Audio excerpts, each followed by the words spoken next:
Hello, and welcome back to Under the Moons. This is a ginormous compilation video of the majority of content that I've created on Outcast 2 since 2021. Yeah, it's been a little while since this game was announced.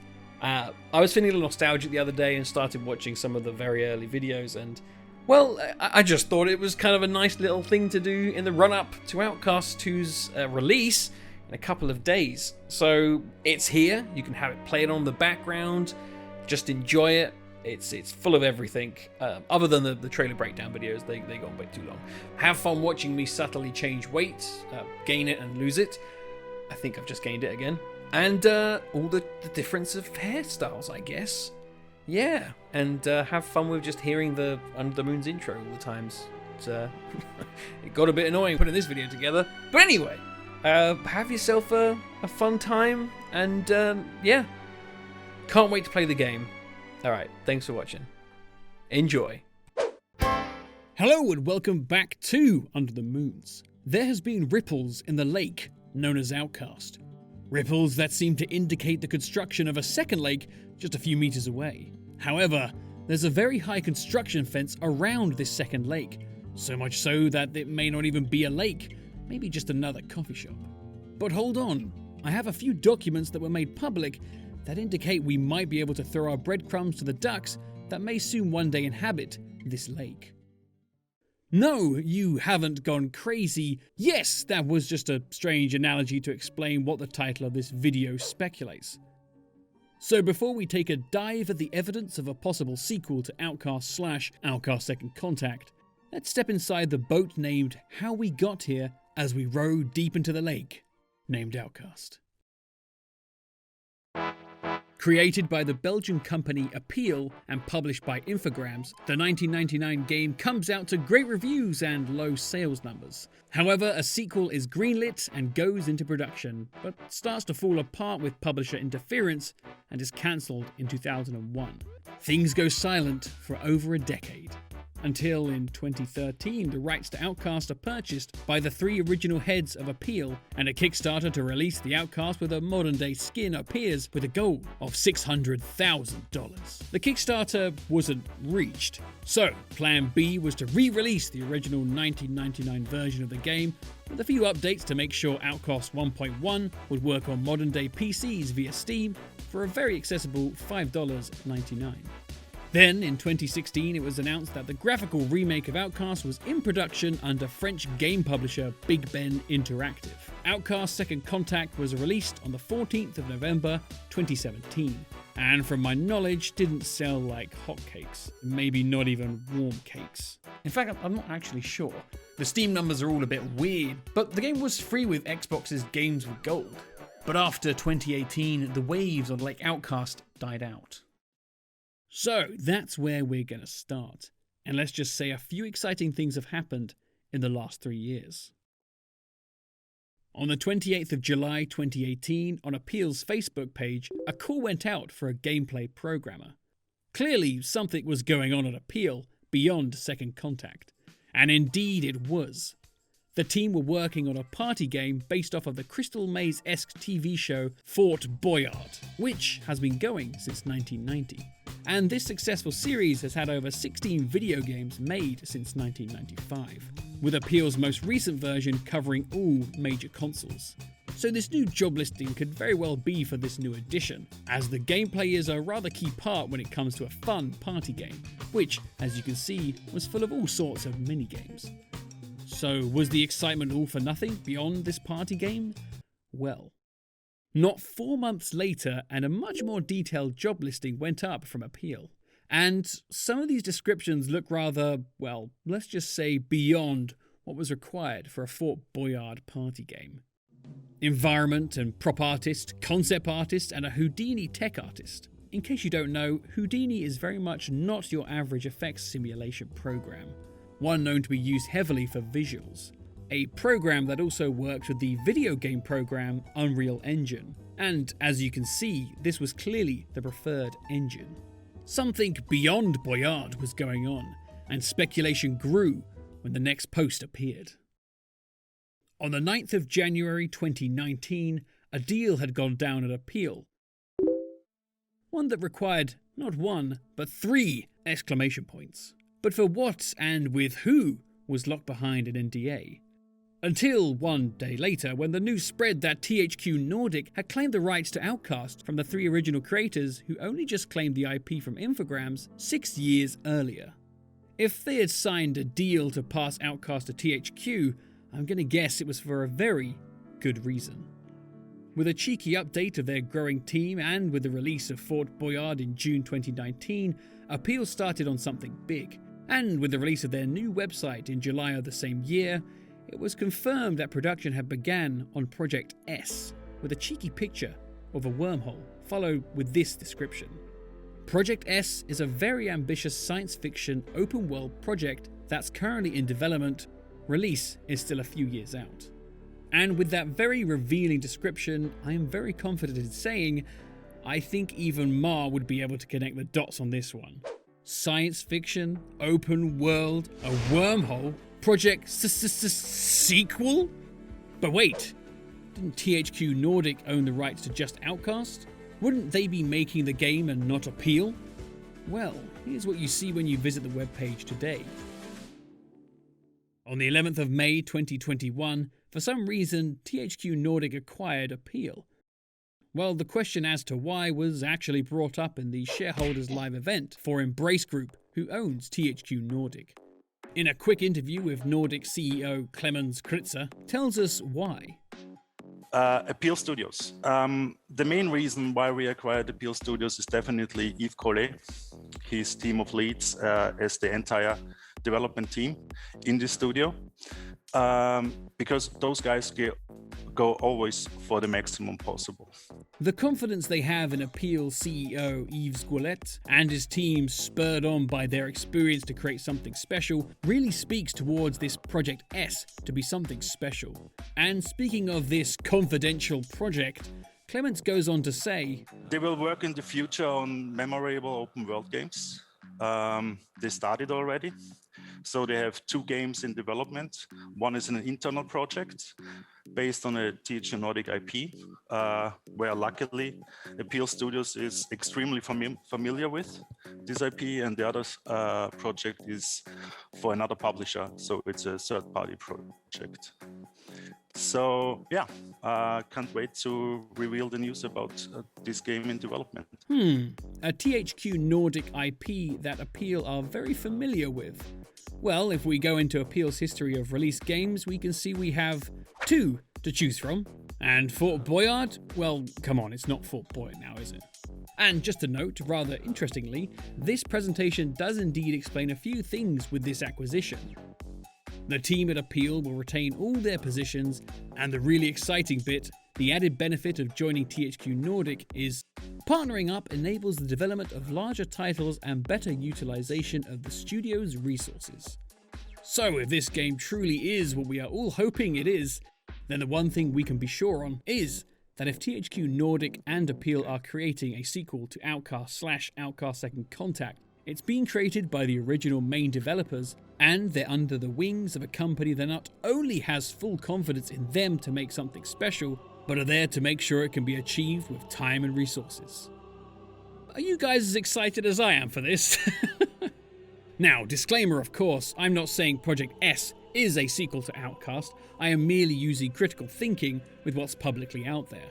But if you think you can reason that it's something else, then please convince me otherwise in the comments. But before that, answer me this.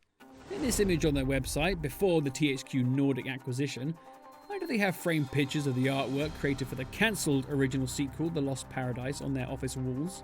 And what is this Talonzar-looking architecture doing on a reference board? Quite interesting indeed. Well, now I'm fully in the mood to talk about a potential sequel. So, as a long-time fan of Outcast, what would I hope to see after all these years? First off, the score. If you know me, you know how much I love the music from Outcast. So, for me, I would make sure composer Lenny Moore returns to give audible life to an Outcast sequel. And judging by the comment he left on one of my past Outcast videos, it seems like he's still a fan. Another thing about Outcast was that the female Talan were always missing from the game, as they were all stated to live on another region. Seeing their home world and them along with some Talan children would be brilliant. And with this setup of the journey to Khazar teased in the secret room in the Palace Fae, I think this idea is in the developers' minds too. But why stop with Khazar? The only reason why the other regions on Adelpha are all connected is due to the Talan finding and turning on the Daokas, which, I will remind you, were made by a far more intelligent civilization that once roamed Adelpha before the rise of the Talan civilization. So, there may be even more new locations to be found. And, speaking of these ancient beings, the mystery of them was always floating in the background of Outcast. More of an exploration into them would be brilliant. A more diverse array of animals would be great to see as well. And from what was shown from the cancelled sequel, this was definitely going to be something revisited. But the real question is, will we see the lost original animal, the Demility, the small hoppy kangaroo? Making the world of Adelpha large and very much explorable, I think, was always going to be a given with any kind of sequel, so I feel that aspect is in safe hands, and I feel like this whole sequel is actually in the best hands it could be. But I do wonder, what would the story be? Will there be a heavy reliance on the first game, which really doesn't have a large audience, even now, despite Second Contact? In fact, it might be really jarring to a new player if it were. For that matter, will we even still be playing as Cutter Slade? Is it worth maybe playing as someone else experiencing Adelpha for the first time, to kind of be there with the new players? In fact, when will this even take place? The whole time dilation, which was a very large part of Outcast's story twists, could really be used for some funky storytelling. From what I knew of the main story to the original cancelled sequel, The Lost Paradise, they really could take it in any direction, and I'm sure I'd be happy. And also, I know that Infogrames were basically trying to mould The Lost Paradise into their own version of other popular games at the time, like Metal Gear Solid and whatnot, and that caused big rifts inside of the company. So the gameplay will most likely be true to the original, an action-adventure game with a large emphasis on exploration, and maybe stealth? I have seen you, Ulukai. Come, speak with me. Also, will Cutter have a new face? I mean, if we're going on Appeal's history, the answer is probably yes, although I did quite like the last one. And speaking of faces, I'd personally donate all my Zorkins to have the Talan's faces get closer to how they originally looked. Literally everything in Second Contact looked beautiful, except when you started talking to anybody. So, let's finish here with my prediction for the game's title. Going on what we know with titles like The Lost Paradise and Second Contact, and to bring in new players, I predict the next one will be Outcast, The Parallel World. No, that's kind of crap. Outcast, Distant Worlds. No. Outcast, Beyond the Horizon. Distant Horizon. Parallel Horizons. Whatever. I'm excited, and this announcement can't come soon enough. I was hoping to hear something at Gamescom this year, as they did with Second Contact. Alas, all is quiet. Until just this last week, THQ Nordic announced a special 10-year anniversary showcase event on the 17th of September, in which 6 new titles will be announced.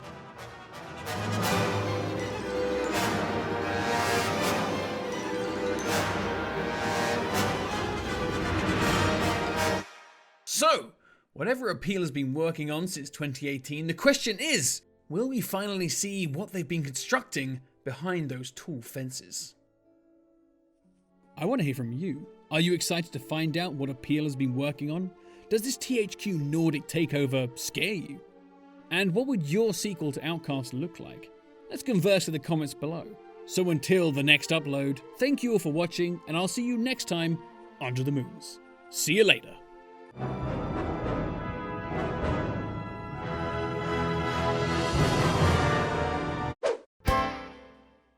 Hello, and welcome back to Under the Moons. Today is a very special day because we're going to be reacting to a trailer for a sequel to Outcast. Oh, wow. Well, this is interesting, isn't it? I am so excited for this. This has been a long time coming. Technically, it's been, 21 years since the original.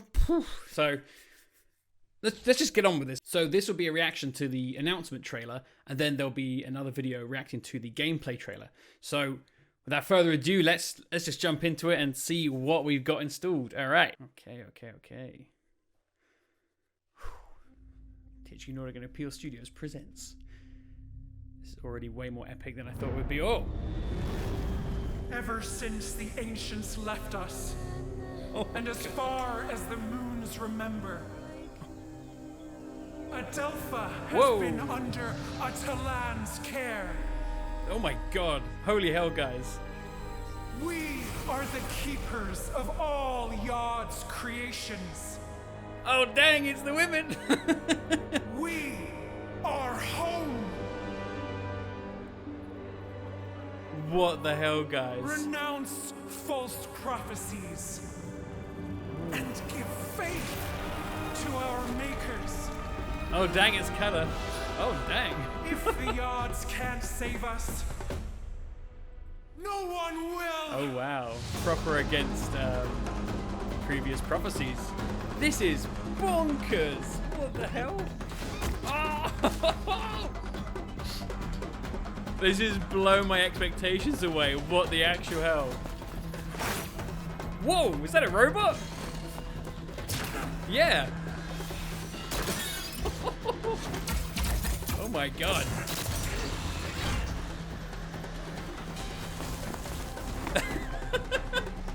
What is going on? This is way beyond what Outcast ever has been. Oh dang, is they all about to get shot? Oh god. Okay. The soundtrack though. Dang.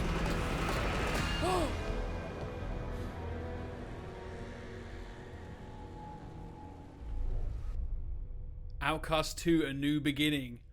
PS5, Xbox Series X, PC. Oh my god. Wow. Okay.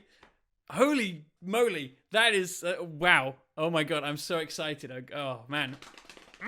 Okay, there's lots of stuff there. Ooh, it's going to be a fun breaking this down.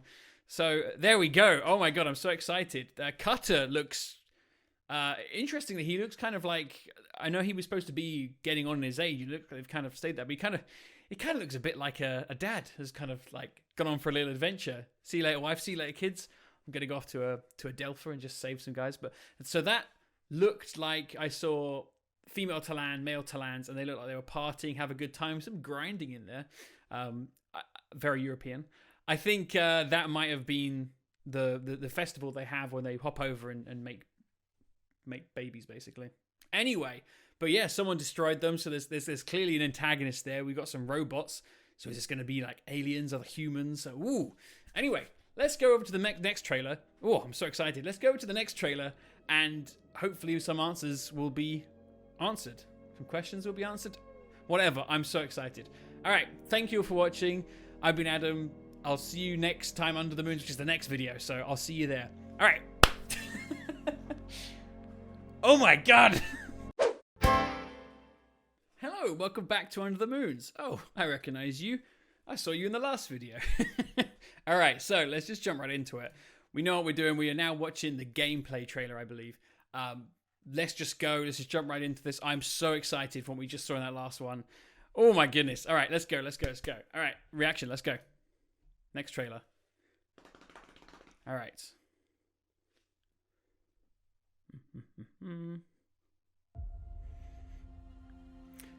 Yes, look at this. This is my home. My planet. Whoa. What are we thinking, guys? Open world? Wow. This is so much bigger than I thought it would be. Yes, different regions. Oh, that looks like the one they had originally for the last sequel. A Dolotai guardian. So we're definitely following the females more so on this one. The last narration was females. This one's narration was just females as well. I'm so happy that they've got this location back because it was so cool. Look at this, guys. And all its oh my god. So we got flipping Tuan Ha's looking good, yo. Those weird guys again. Maybe that's the demilitarized, whatever they're called. Oh, dang. So maybe some Gamors there. Against those who want to exploit its beauty. Oh, yeah. We got some bad guys here. Ooh. Oh, come on. Who are these people? Let's get a closer look. Destroy it. Oh, my God. But now, Oh, is that we Cutter? face our greatest threat. Okay. We need all the help we can get. Cutter Slade, your friendly neighborhood invader slayer. Whoa, we got some... Oh, my God. Different planet, same problems. Oh, wow. We got a bit of voice acting there from Cutter as well. Okay, guys. Oh, that was more. Just think of it. That looks so much more in depth than I thought we'd ever get. There's so much more in every direction I thought we'd ever get.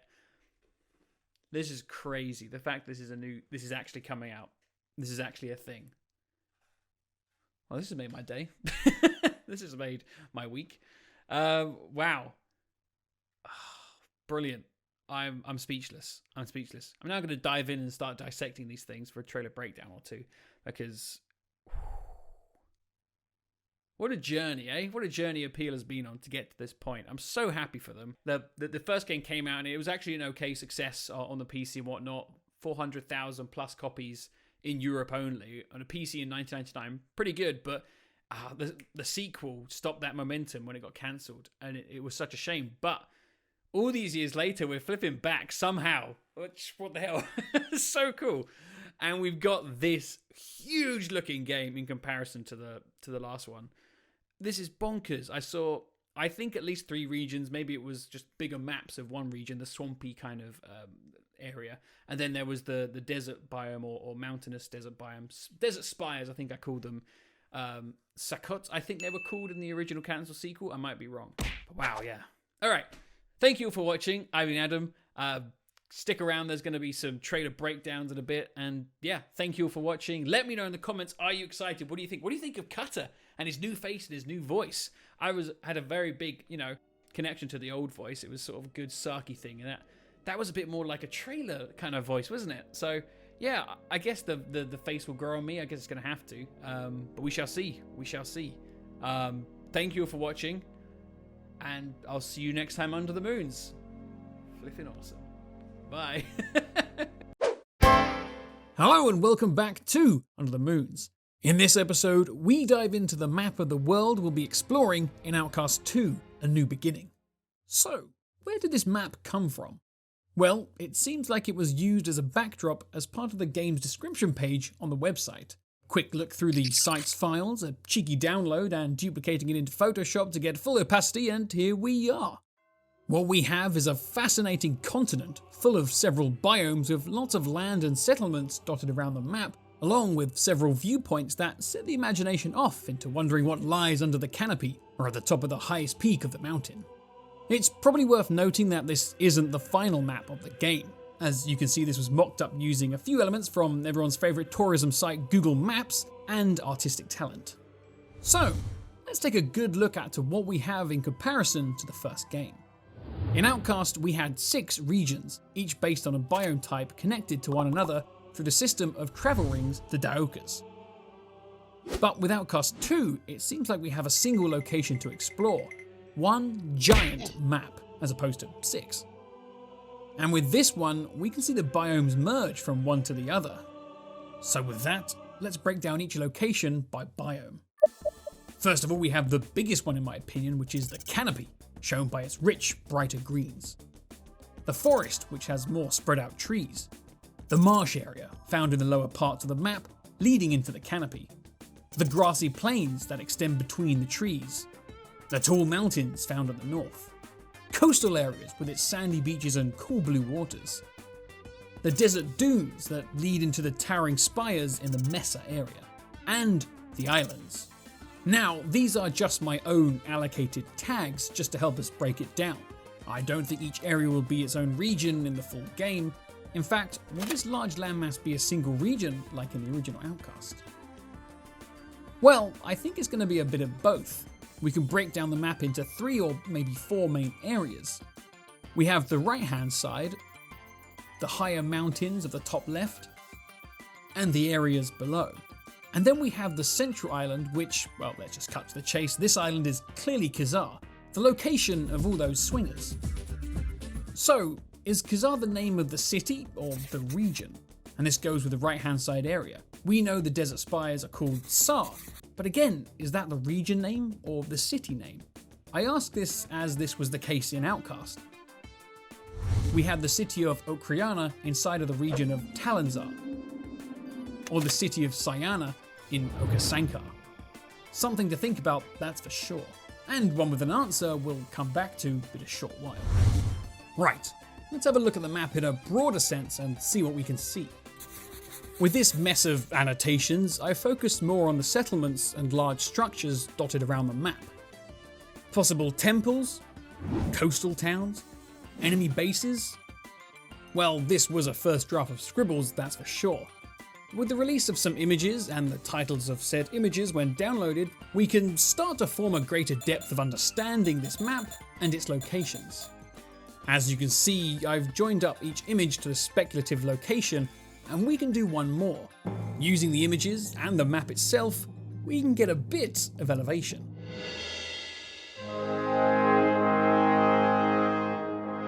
There we go.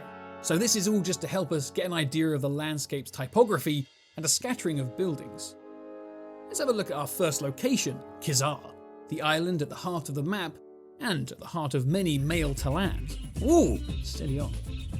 From the map, it kind of looks like the buildings have been constructed inside of an old dead volcano, now filled with water. At the centre stands a tall building with bridge connections to the rocky face. In the announcement trailer, we can see this ceremony seems to be taking place in a circular room. Could this be inside of that central building? If so, Khazar seems slightly small, seeing how it's said to house all the female Talan on Adelpha. Food for thought, that's for sure. So, let's move away from the lone island and look to the dense trees and peek under the giant canopy to check in with the fruit pickers. Out of all the areas on the map, this one we have seen the most of through footage. And by the looks of it, maybe the game's biggest area. Here we can see a lot of land to traverse, along with it being the place the tree pickers are found. This settlement built around the trees can also be given a name.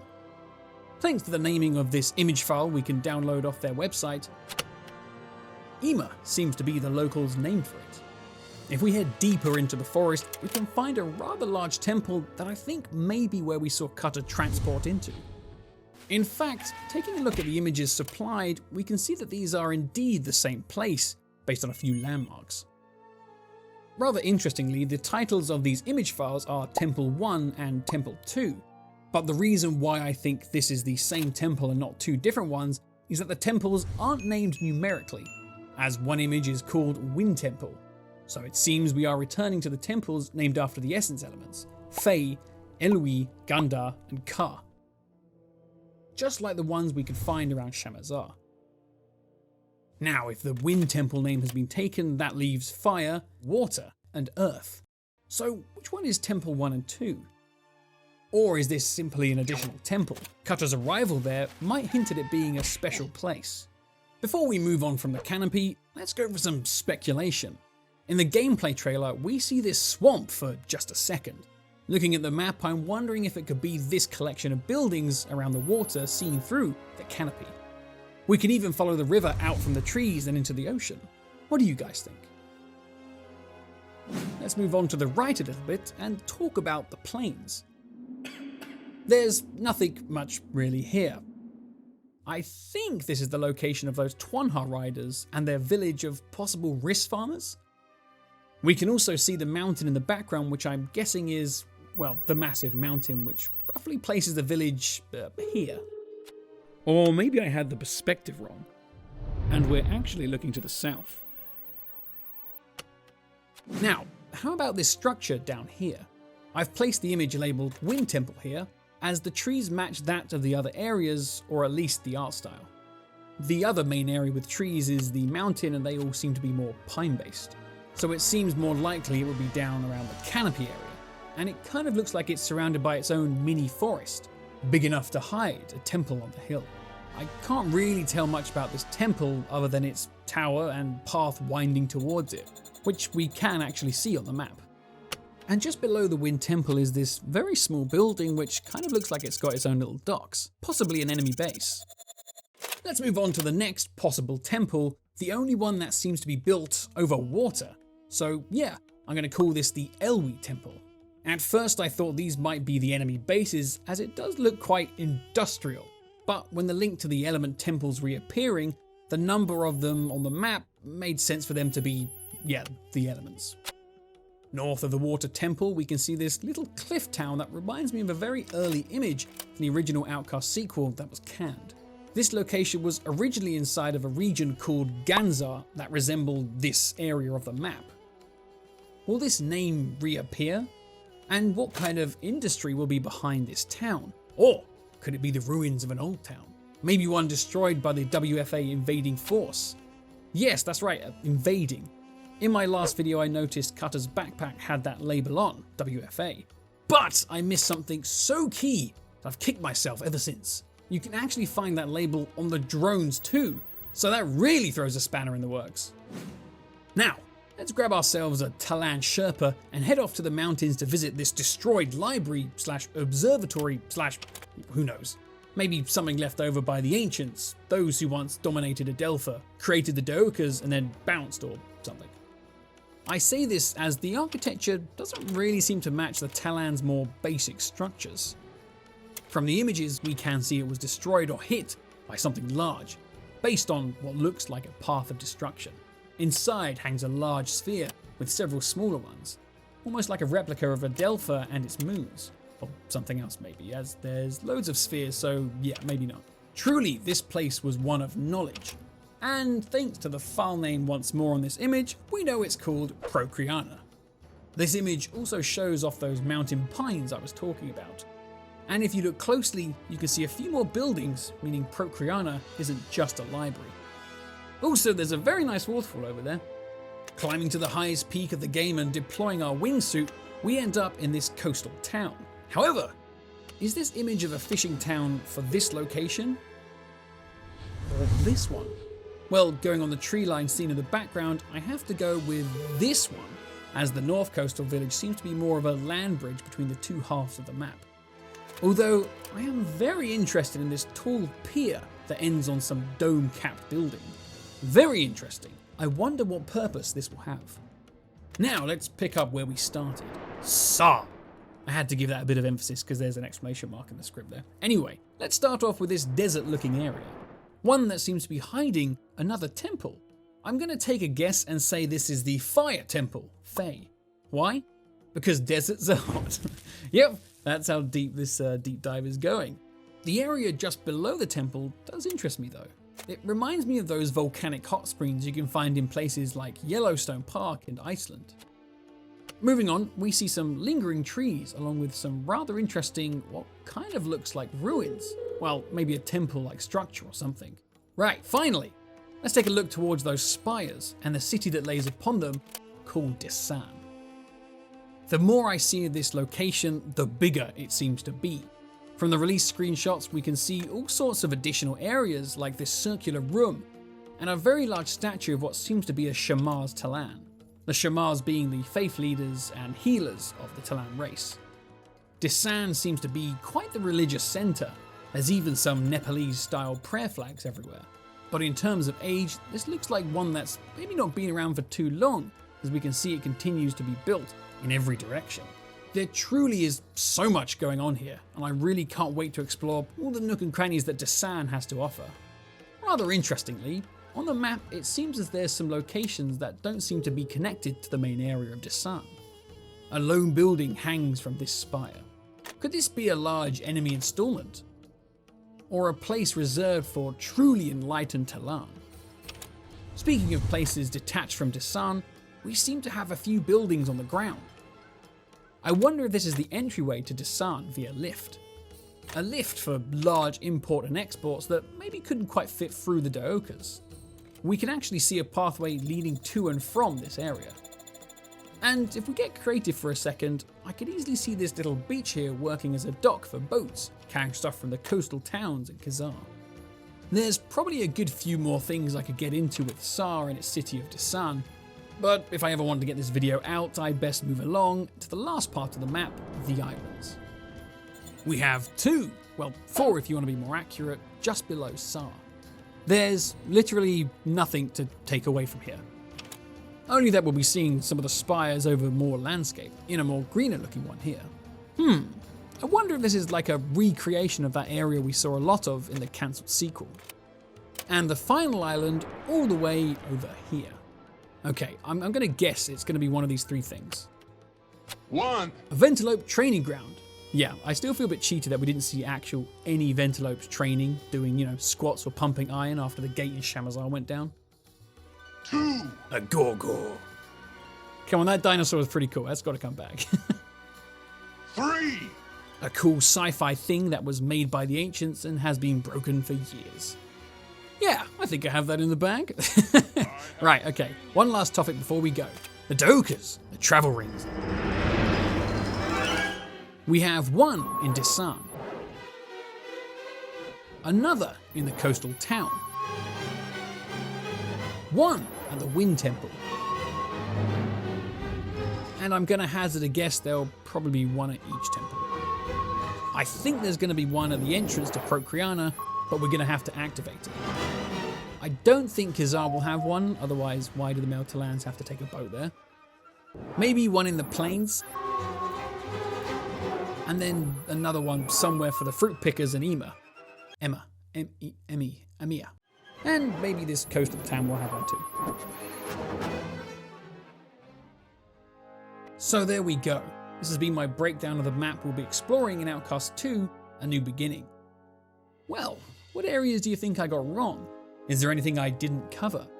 And most importantly, what do you hope to find on this big map? What strange animals will we find? Heck, there might even be a load of underground places based on this shot from the trailer. Who knows? Well, the developers. All I know is that I can't wait to get my hands on it.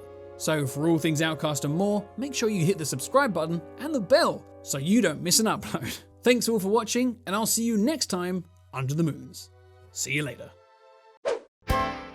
Hello and welcome back to Under the Moons. Today, we're uncovering a long-lost element that was dropped from the original Outcast, I believe less than a month from release.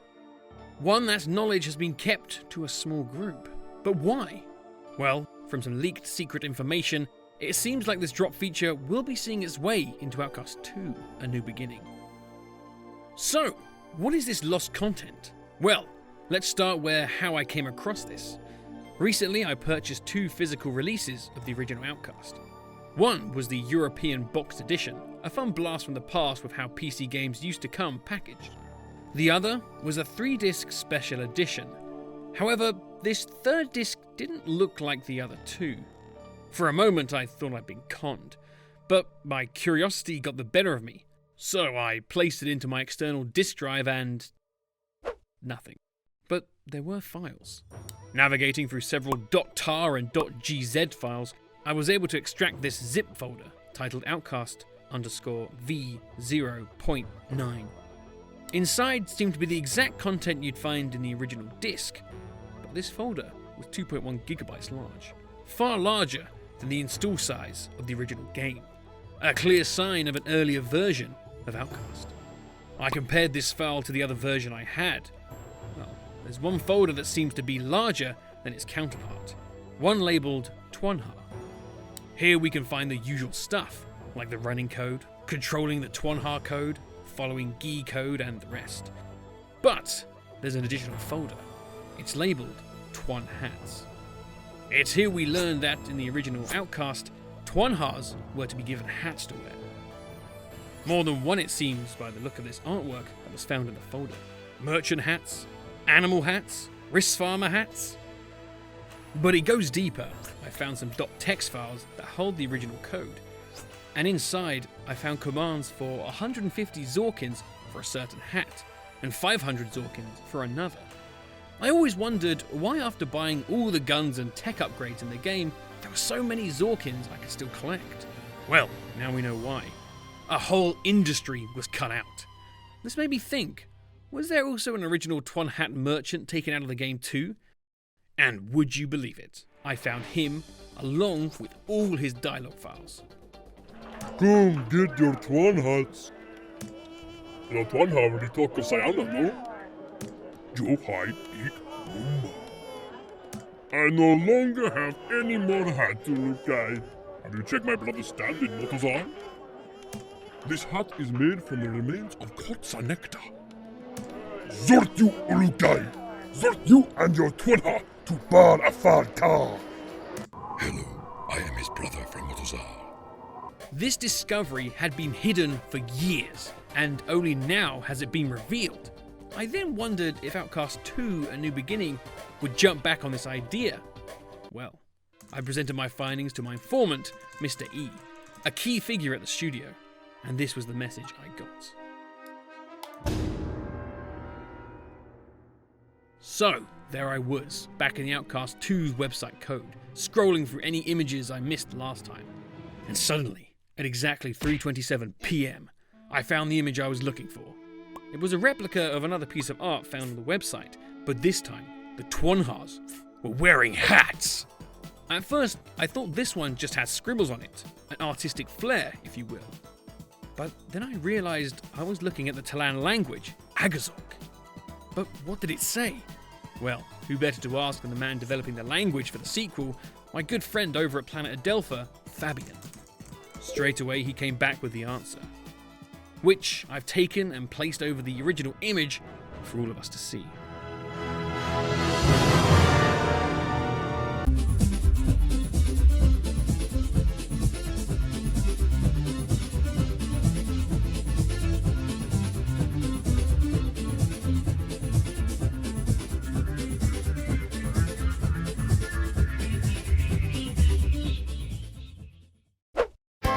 Hello, and welcome back to Under the Moons. Today, we're taking a look at one of THQ's fantastic Meet the Developer videos, in which they sit down and chat with the devs of Outcast 2, A New Beginning. Enjoyable videos that, again and again, convince me that this game is in the best hands it could be. But, as for sneaky zooming into pixels in an attempt to spoil the game's content as much as possible, these Meet the Dev videos haven't been too full of said content.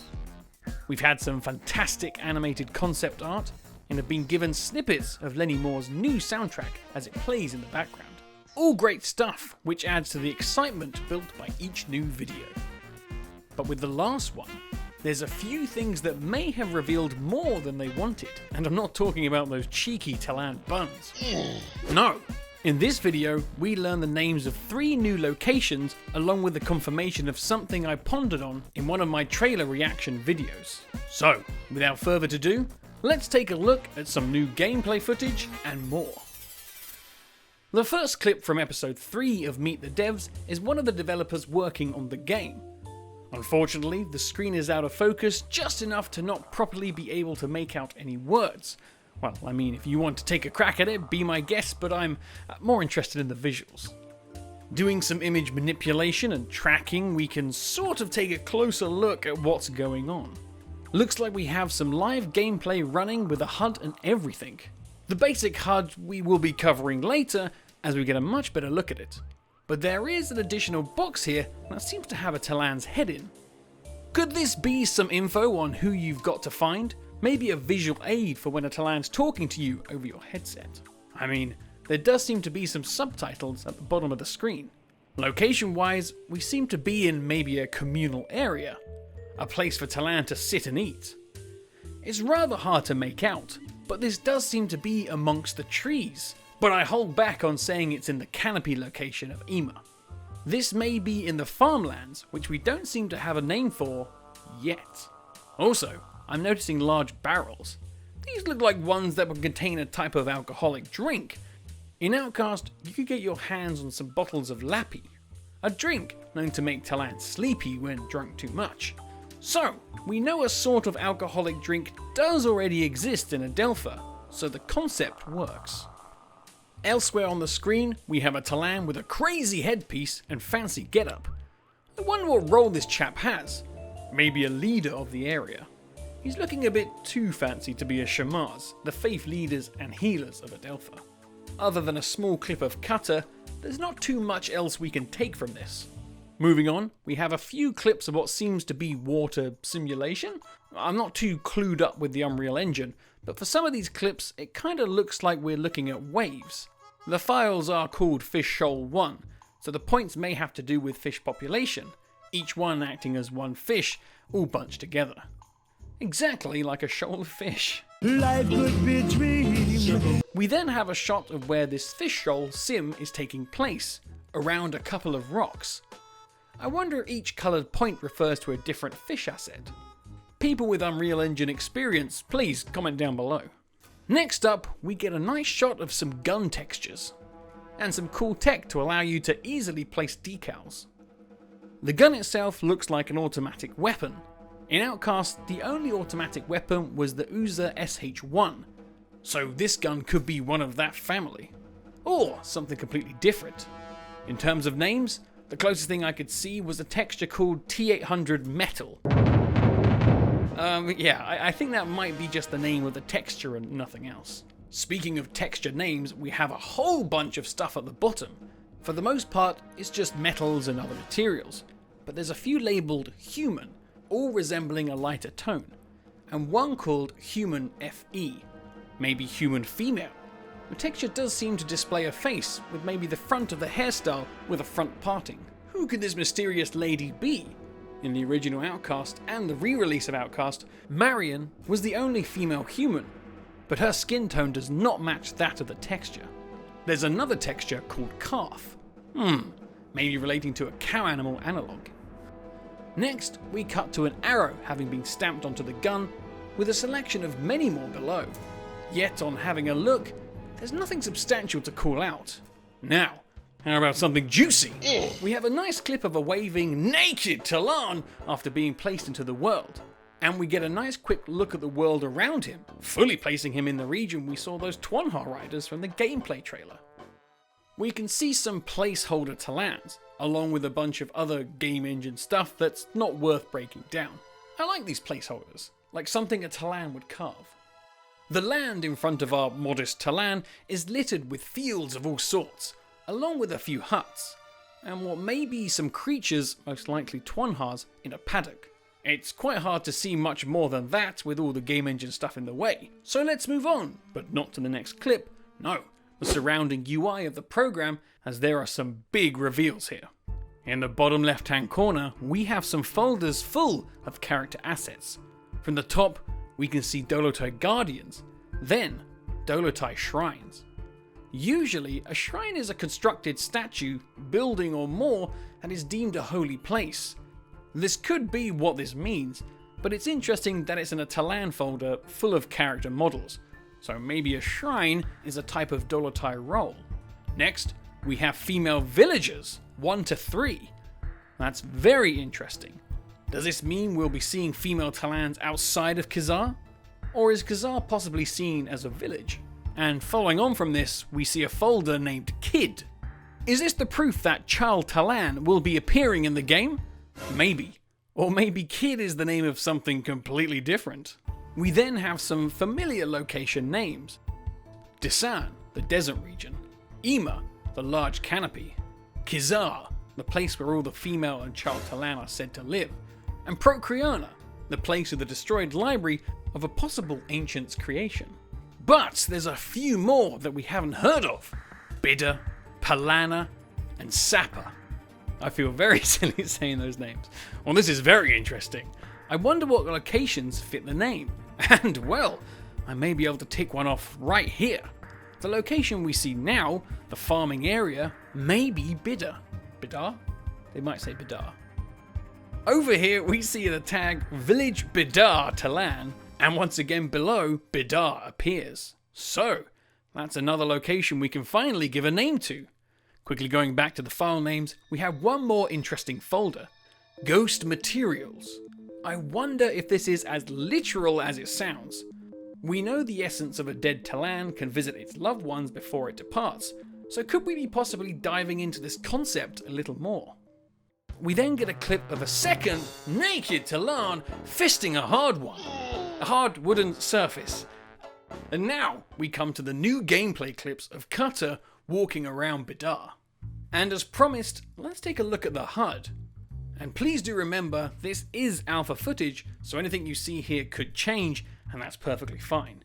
So, top left, we've got the health bar, a shield, possibly the energy shield, and energy bar. A return to the short sprints Cutter could perform in Outcast Second Contact. We then have an objective text box. Seems like Cutter needs to go talk to Hiron, the chief of this area. Top right, we get a mini-map, a rather interesting place to have it, as it's usually found in the bottom right-hand corner. We can see Cutter's marker, along with another marker which may be a waypoint. Bottom left, we may see a quick inventory, 19 health potions, Elwi, the water essence. And then what looks like a minimap icon. Maybe we can turn it on and off. Or maybe it's a button to scan a new location, just like Outcast. Now, let's have a look at this area, as I see meats, pots, and a wheelbarrow. Quite the market. There's also a Talan on a bench down there. And this guy seems to have been startled. Also, that leg looks like a Twanhar leg. Oh no.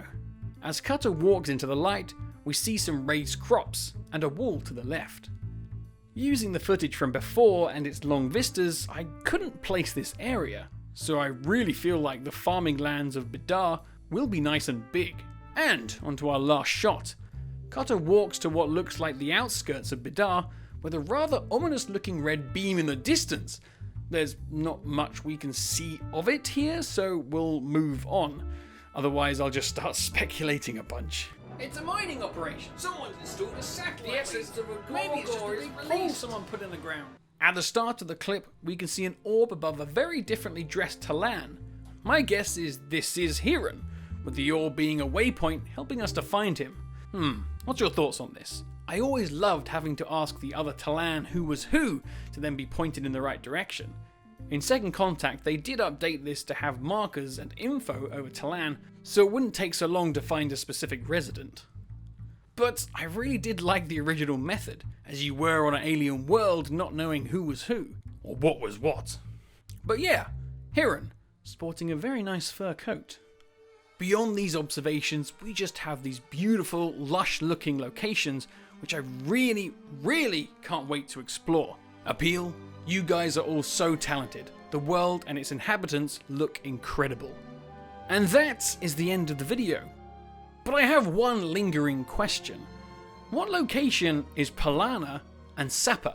Looking at my constantly updating map, we have 3 possible candidates.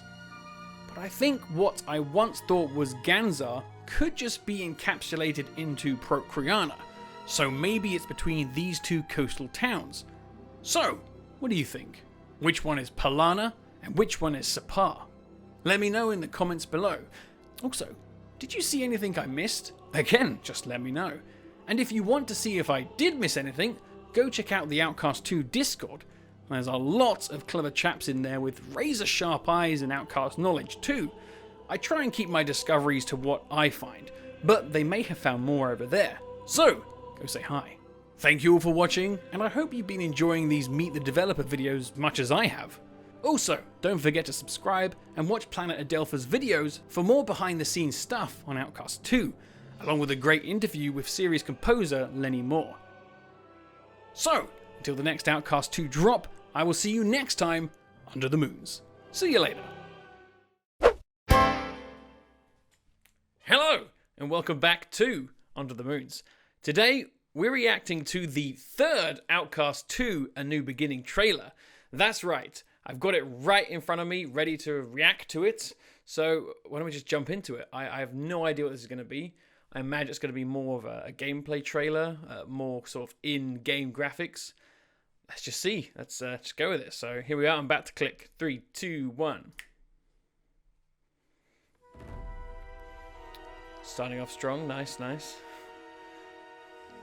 They called him Renegade, Traitor, We're getting a story trailer. an outcast on 2 planets. Oh, a Sankar tablet. He helped us, and nobody else did. And we helped him back. Ooh. The Ulukai. This is awesome. We're hearing some Talan speaking, some male Talan. This definitely seems in game. And it... Greetings. Mar didn't expect your visit. Ma! Otherwise, I would have cleaned up. It is Ma! So, you come to hear the legend of the Ulukai. Oh boy. The Ulukai could fly faster than a vector. Okay, I know that location. He could travel anywhere, from the Whoa! darkest caverns Oh, of wow. Yard Gangla to the edge of the moons ruled by Yard Khan. Oh, lava! Oh, there's some more of the sun. He explored Oh, ancient, there's more of the map there.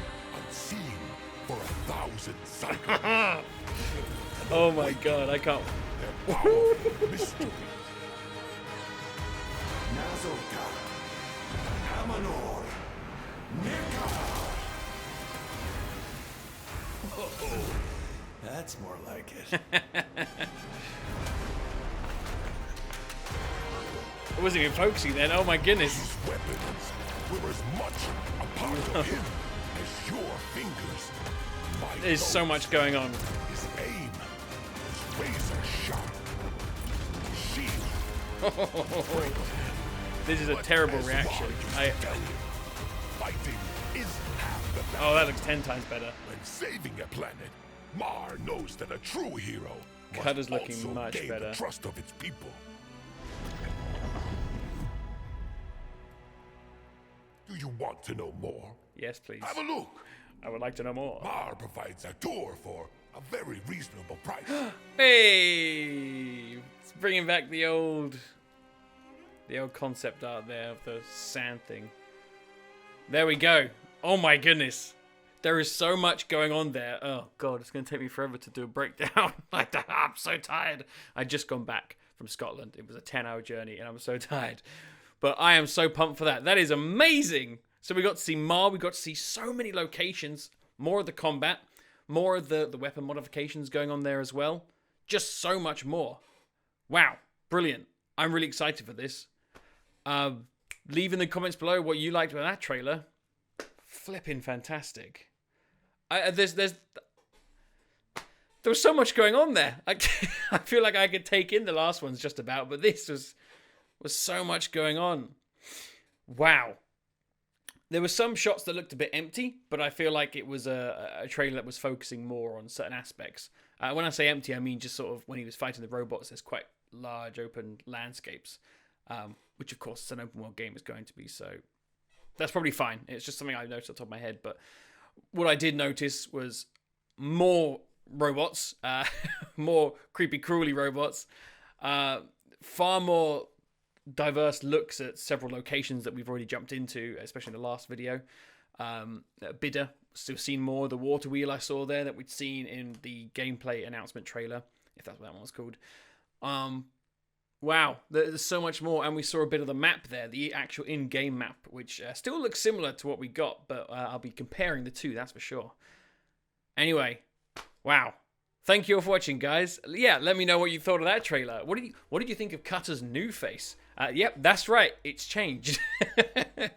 How many times is that now? 1, 2, 3, 4, 5. I think we lost count. Looking much better. Big eyebrows.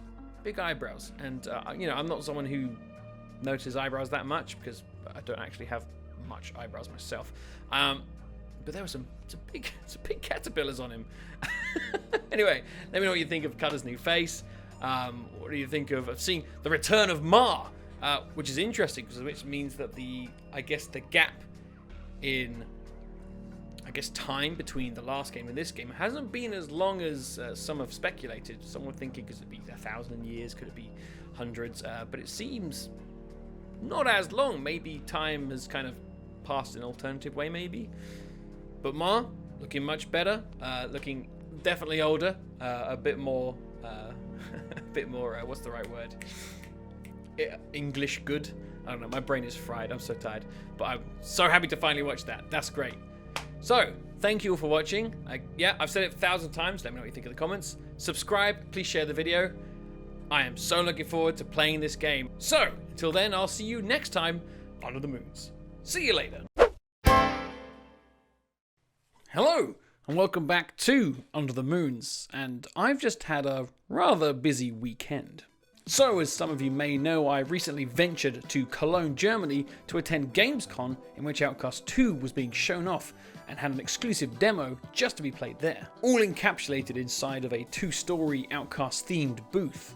And also attending was Fabian from Planet Adelpha, so this seemed like the perfect opportunity of two sides of the fan base to meet, to come together and support the game. But the excitement didn't stop there, as later on, Fabian and myself were invited to play the game live on THQ Nordic's, live presentation they were doing over Gamescom on their own YouTube and Twitch channels, with our segment starting on the Saturday at 12:30 PM. So I had a destination and a time to be there for. The plan was to get to the Outcast booth for 10:45 in the morning, to play the game for myself, and then talk about it on the live show with Fabian to our admiring public. So with a bag full of tech stuff that I never actually ended up using, along with a top-of-the-line lapel mic that plugs right into your phone, I was all set and ready to go. But even though I woke up at 3:45 AM to make sure I could get the first flight out of the country at 7:35, things don't always go the way you plan. I included a timer in the middle of the screen so you can keep up with everything.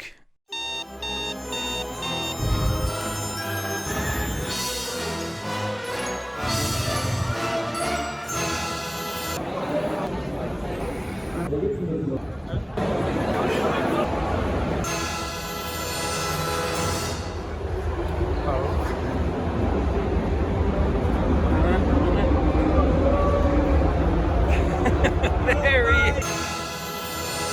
Finally got here. It was a long morning. My God. But we're here and we're going to play this game live now. No time, so what hey. Alright, made it. Cool. Yeah.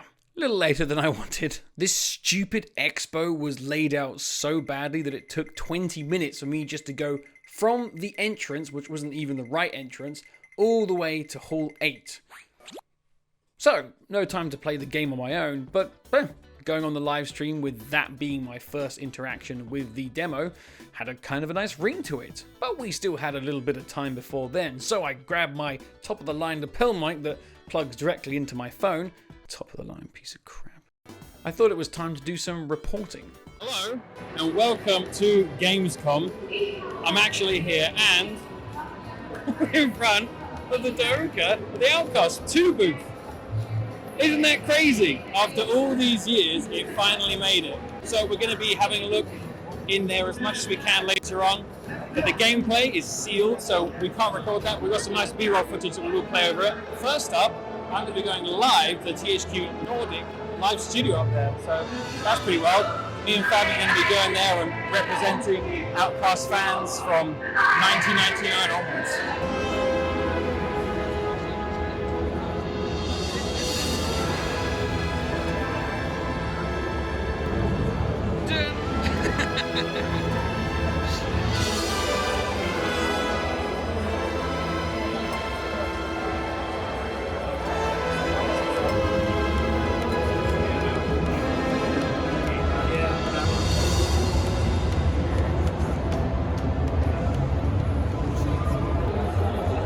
So, me and Fabian are about to go on THQ Nordic's live YouTube stream.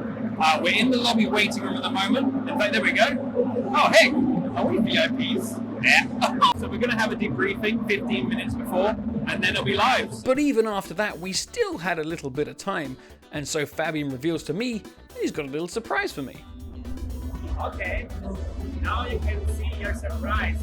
Okay, it's goodie time. Fabian's giving me a surprise. It's just the left of me. Hey! We got the... Oh! That's a nice material, isn't it? Brilliant. There we go. So we got a lovely Outcast 2 bag. I absolutely love this. But there seems to be some stuff inside. Oh my goodness. We're taking it back with a mouse pad. That's fantastic.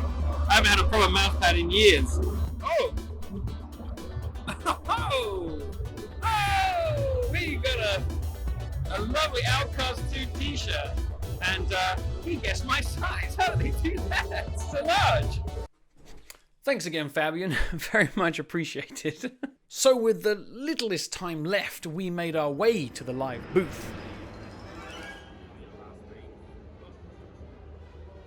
Don't think I've ever been called an expert before, so that was nice. A little bit of a boost you need before you sit in front of several cameras. There's the terrifying timer. And then behind is the show floor. So perching on the hem of the couch and wearing a black t-shirt in a coordinated attack on my belly, we went live. Hello and welcome back up here, and we're talking English again. So welcome back to our international viewers. I hope you still like the German part maybe, or took a nice break. I don't know. We're back in English, and I'm not sitting here alone again, of course. I'm joined by Fabian, aka Planet Alpha, and Adam, aka Under the Moons. Hello, it's lovely to meet you. Nice to see you. You told me you're kind of super fans of Outcast. Oh, indeed, we are. Yeah, that's kind of probably the best way to sum up, to be honest. Just ridiculous super fans Yeah. who've kind of gone a bit too obsessed, maybe, in some Maybe a areas. little bit. I'm like the obsessed German-speaking fan. And I'm the obsessed English-speaking fan. Awesome. So you guys met for the first time today, right?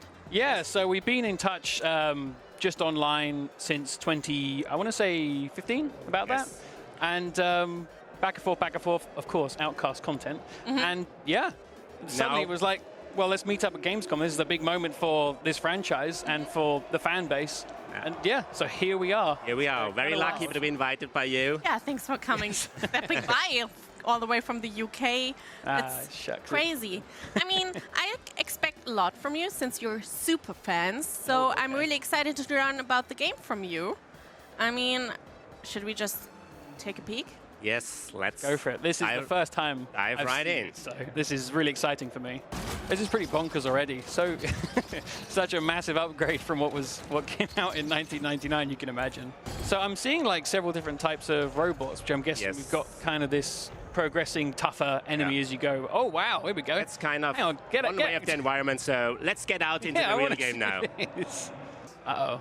I don't think he's long for this world. I love how excited you guys are. I'm so excited, it's ridiculous. Uh-oh, bye-bye. Wait, hang on, what is going... Whoa! Oh, no! That didn't end well. Oh, RIP that guy. Flipping heck. And that's... So- Oh! What are these things? These are brand new to me. Those are new ones. Whoa! What a... Please tell me they roll up into balls and roll away. We can fast travel, so we can use our jetpack to Ooh. just hover over the ground Yeah. and go there to our next destination.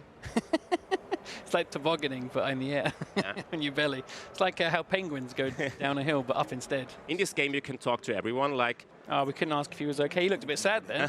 Had his hand in his face. Adam, now that you've seen some of the game, what are you most excited about? Honestly, like just walking around and just enjoying the world. I'm a sucker for that kind of stuff. And even just then the line of dialogue filled in what those big sort of cattle, bonbars, did I see Yeah. what they're called? The big cattle things. Like that's, I really love world building, and Outcast was the first game ever to do it to a level that I really sort of, what really spoke to me. And I've always gone for games like that since then. So just this little tease in one area of this massive map is all this stuff is just making me want to just have a little look around what's around that corner and everything. So I feel kind of bad, but we're at the end of the slot. Oh, that went so I quick. mean, time flies. I know you can play downstairs, so Yeah, about that. I don't feel as covered. bad. But thank you so much for showing us the game, and it Thank was you for having really me, yeah. great to listen to you. Yeah. Thanks for having us. No doubt Yeah. about it. Yeah, I've been Under the Moons. Check me out on YouTube. And this has been Fabian of Planet Adelpha, Yes. also on YouTube. Yeah. Check us out for more Thanks to Outcast. chat, all the fans. I like shout All the outs fans, seriously, to all the thank you so Outcast much. fans on the internet out there. Thank you so much for watching. And thank you, Thanks for having THQ, us. for having us. Thanks Brilliant. for being here. It was great. Thanks. So, chat, this was Outcast 2 gameplay, and we're gonna take a longer break now. Yeah, it went really well, and Fabian did an amazing job at playing the game while still talking about the game. And although he may have gotten a little bit embarrassed about his on-screen death at the beginning of the demo, I said, don't worry, no one's ever going to remember that.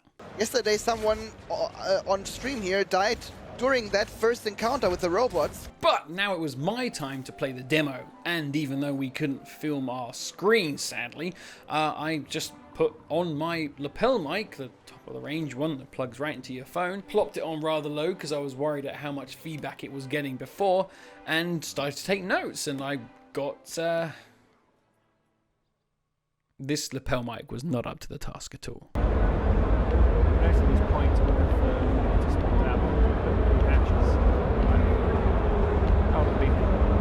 Yeah, so it turns out this thing is arse, because if you put it too close to your mouth, it peaks, and if you put it too low, I guess it doesn't pick you up.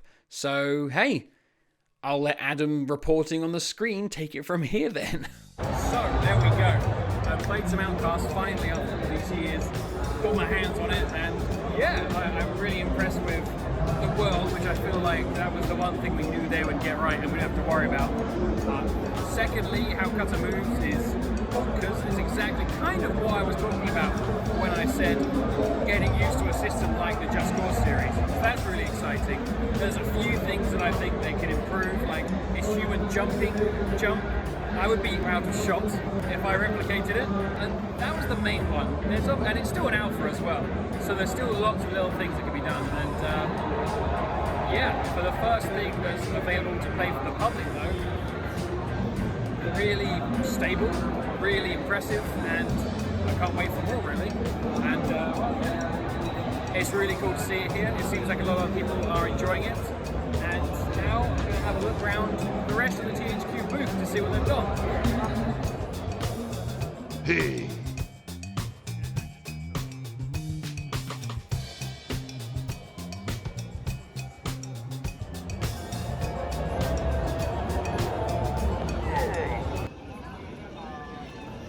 And that's it. Done for Gamescom. Got bored, didn't we? We're now just gonna go explore the city and enjoy some food. Because yeah, Outcast 2 kind of took it all energy-wise. So yeah, there we go, Gamescom. A little abrupt, I know, and I admit that my documentarian skills are a little rusty compared to what they used to be. I didn't capture the majority of the stuff I wanted to. Hence why I'm recording myself now to give a little bit of context to it all. Maya, Afa. Exactly what he said. Woo. And that was it from Gamescom. But the day was still youngish, about 5 o'clock. So Fabian and his wife took me around Cologne for a little bit of exploring, some drinks, and a nice time before I had to get to the airport for my, oh god, what was it? 6:35 plane back to Stansted. The plan was to go back to the airport and catch a couple of hours of sleep. However, Fabian and his wife had other plans. Karaoke bar. I don't know what I'm doing here. Not like me at all. I wanted to go to the airport instead of a karaoke bar.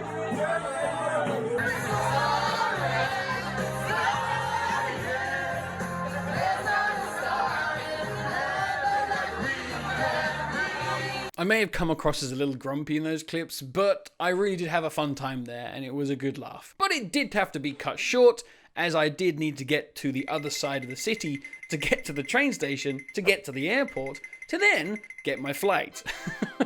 Officially passing the 24-hour without sleep barrier, I boarded my flight and was able to recharge a little bit on the flight back home.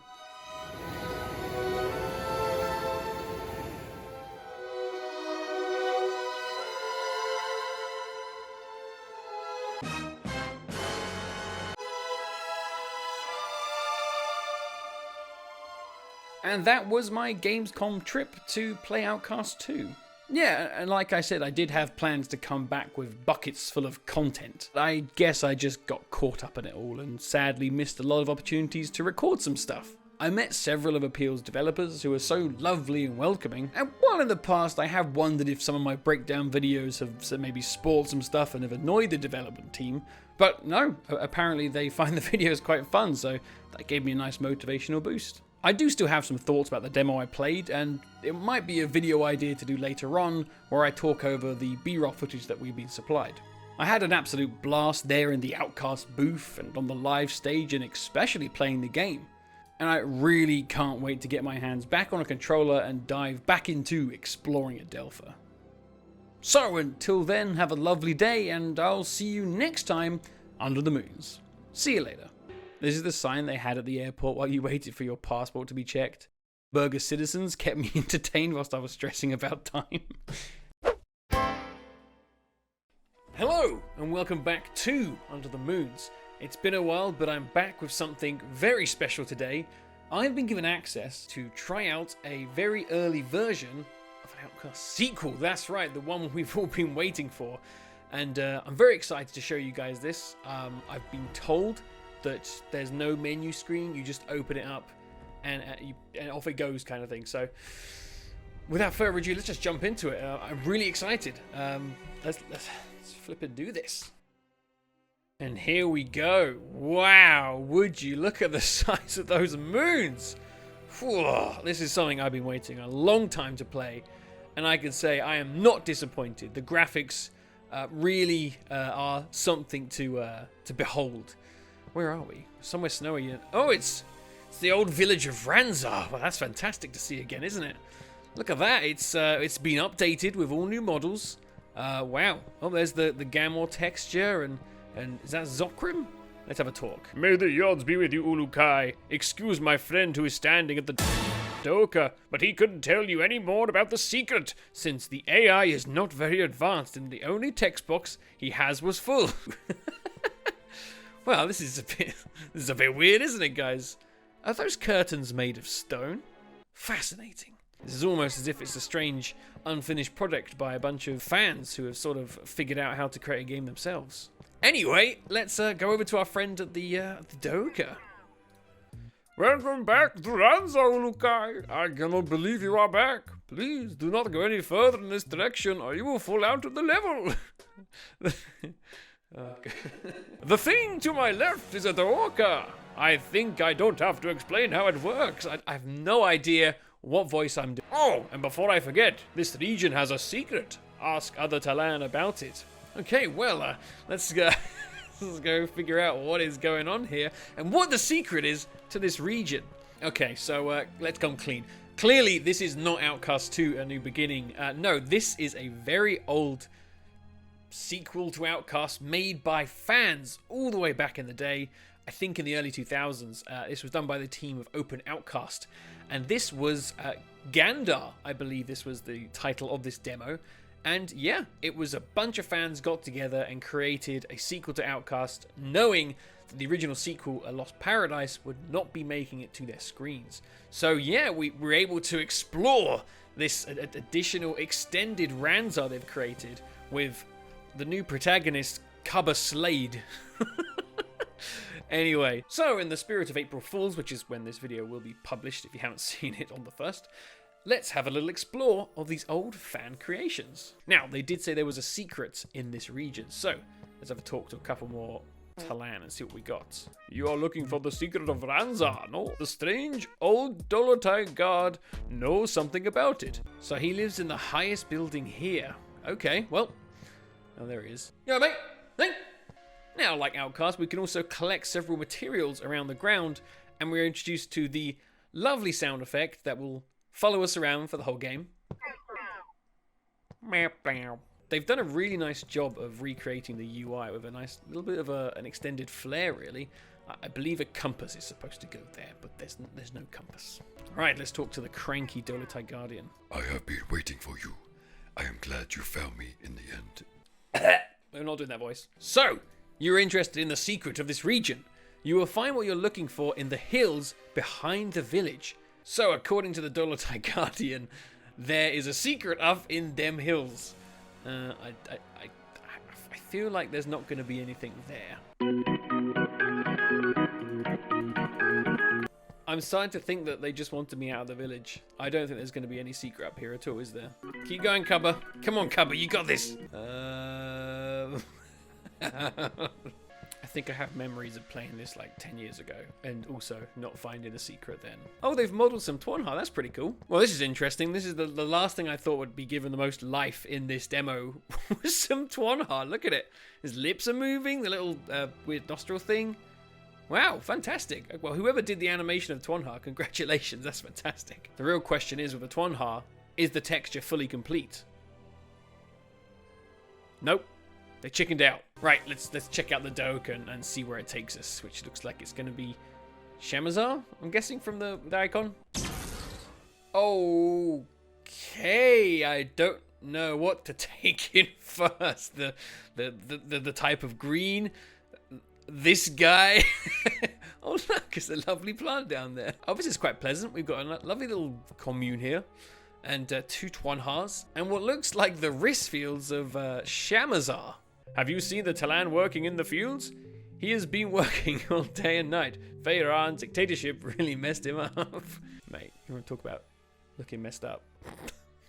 Fan remakes, not even once.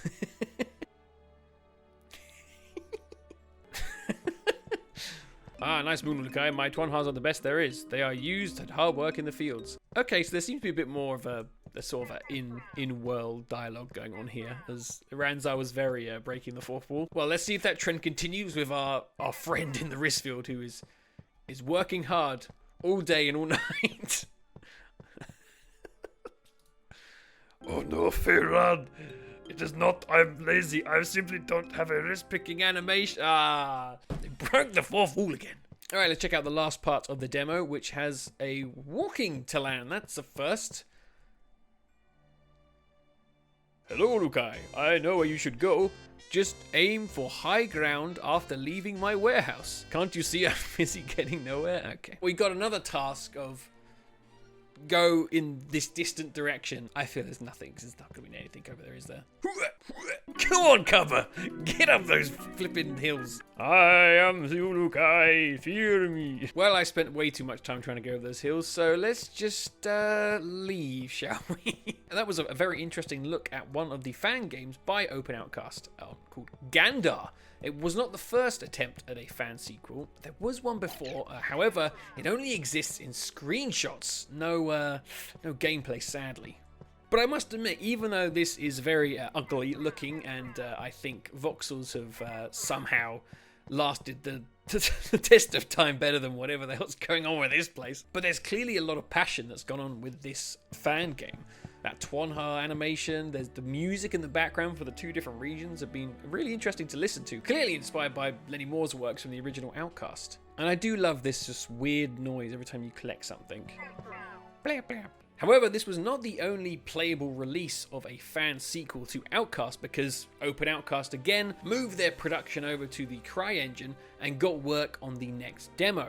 And after many years, they finally released a playable demo that released back in 2017. So we're going to leave Cubber Slade here in Ranzar, and we're going to jump over and have a little play of the next Open Outcast project. And this one's a little more detailed. And would you look at that? This one has a little menu to go with it as well. And there's a wrist merchant or some sort of wrist-based Talan there. Got some chanting going on in the music. Okay, this is going to be a very different experience. And we have a lovely intro to go with it. Learn to travel to other universes. I'm already very surprised at the production value of this. After returning home as the sole survivor of his team, Cutter received a mixed welcome back on Earth. Smudger Slade. Now, Cutter Slade is traveling back to Adelpha years after his first adventure. Cutter begins his new adventure in the desert region of Talanzar. Nearby, there is a village of friendly Talan. Oh, that's good to know. That's right, we are playing Outcast, Legacy of the Odds. This was Open Outcast's end product of their long production trying to make a sequel to Outcast. And we have this lovely little demo of what a hypothetical sequel could be. And already you can see the production value is far better than that other one. But the question is, how does Cutter look? We're far closer to his original model from the original game, actually. And we have a lovely motion blur effect that there is no way to turn that off. So hopefully it just gets a bit better. This is really impressive. I'm super impressed so far. Got a fantastic little mini-map in the bottom there. Wow. All right, okay. We're going to be doing some stuff in this game. Have we got, like, inventory and stuff? Can I open that up? Oh, that's a debug menu. That's caps locks. Oh, there we go. Tab. Oh yeah, look at that. We've got a lexicon just like the old game, which has a good load of words already in there. This is very impressive actually. And there's the map. All right, let's head into this little village. Let's just talk to this guy. Greetings, Ulukai. How may I help you? Hey, we got voice acting. Where is Shamaz or leave? Okay, let's go to where is Shamaz. Where can I find the local Shamaz? There, in the small hut at the back of our village. Oh, we got lip syncing as well. This is fantastic. Oh, and they're pointing where we got to go. Oh, guys, I'm loving this. Wow, look at this. This is looking fantastic. We've got some cloth physics over here. Whoa! Look at that. Physics of some kind. Oh, I'm loving the detail to everything. Look at this. We got some unique artwork. 2 of them in this one place. Some fantastic little assets of everything. Clearly a lot of passion and love as we put into this. Right, I think this is where we got to go. That looks like a Shamaz to me. At last, the Yods have answered my prayers. I know where this is going. Our only source of fresh water has been poisoned. Can't you just send someone else to look? Our brave hunters. So, you want me to look around the lake for anything suspicious? Yes, Ulukai. At least your pond isn't deep enough to dive in this time. Magnum. All right, that's it. I'm changing his name. He's Jonathan. This guy's just as good Jonathan energy. So just anyway. Right, come on, Jonathan. We've got to go and flipping sort the lake out or something. Metal detected. We've got a nice little computer voice and everything. And we just got the stupid. Okay, that sound effect still there. Okay. Ah, there we go. That's looking like an oasis to me. Was that? Uh-oh. We got the curse of a Outcast jump. Oh man, the motion blur is making it hard. Right, so oh. I think I know what's poisoning the water. Oh gosh, we are swimming. Oh god, okay, we got chaotic swimming in the game. So do we just shoot the fish? Did that work? Okay, maybe that's not what poisoning it. Let's go into this ominous cave. That might help us out a little bit here. I'm loving the atmosphere in here. This is getting some proper Outcast 2 concept art vibes going on. Some beautiful Lara Croft textures going on here. Outcast games and amazing jump animations just go hand in hand. I'm just gonna bet that was a conscious decision by the Open Outcast team. Ooh. Oh, that's interesting. Oh! Oh no! There's a dead Talan up here. Okay, well I'm guessing that's maybe to do with something else. Oh. Hi, I'm the Urukai. How's it going? Well, I'm not going to shoot first. Oh! That was a fire. I legally get to shoot you now. Oh my god, there was blood. I hear their weaknesses right between their eyes. Well, this is far more in depth than I thought it would be. 100% that's just someone saying oh, I feel bad now. They were just a bunch of lads living their lives. Look at this. It's just poison flask. The cretins. They were the one poisoning the water. So far this has been quite interesting. It's pretty cool that a fan game actually got all the way to release like this, especially for something like Outcast. It doesn't have a huge fan base like a lot of other games would. But clearly there's enough passion for a lot of people to come together and just give it their A game to produce just this little demo, which, when I say demo, I've been playing it for a little while now, I've got to say. But it's great to see all these old style buildings that we saw in the city of Okriana, all in this beautiful alternative texture. And yeah, I guess it's almost a shame this came out at the same time as the remake did, as it would have been the first instance of people seeing these old locations and buildings in a new HD style. I will finish the antidote right away. Awesome. I guess he's not going to his hut, he's going somewhere else. And in we go. Just like that. Boom. So, is the water safe to drink now? Not yet, Urukai. It will take the antidote several hours. That is how you stretch out the length of a demo. Come back in several hours. The Daoka is in that direction, Urukai. Ah! Well, that's a long finger.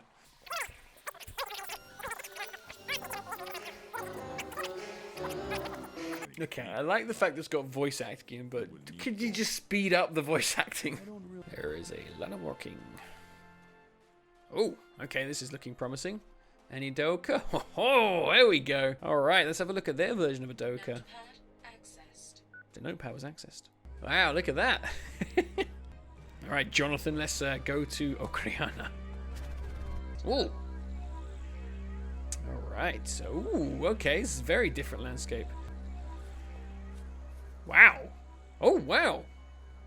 Oh, that's the city of Sayana. Oh, brilliant, with the lighthouse and everything. Oh, wow. That's fantastic. These guys did a fantastic job with atmosphere. I mean, the desert's the desert. You can't really do much, but this is great. This is like an island off the mainland. This is a really, really impressive so far. Oh, who's this? Hello. Hi there. You are the Ulukai. I think I require your aid. What do you need help with?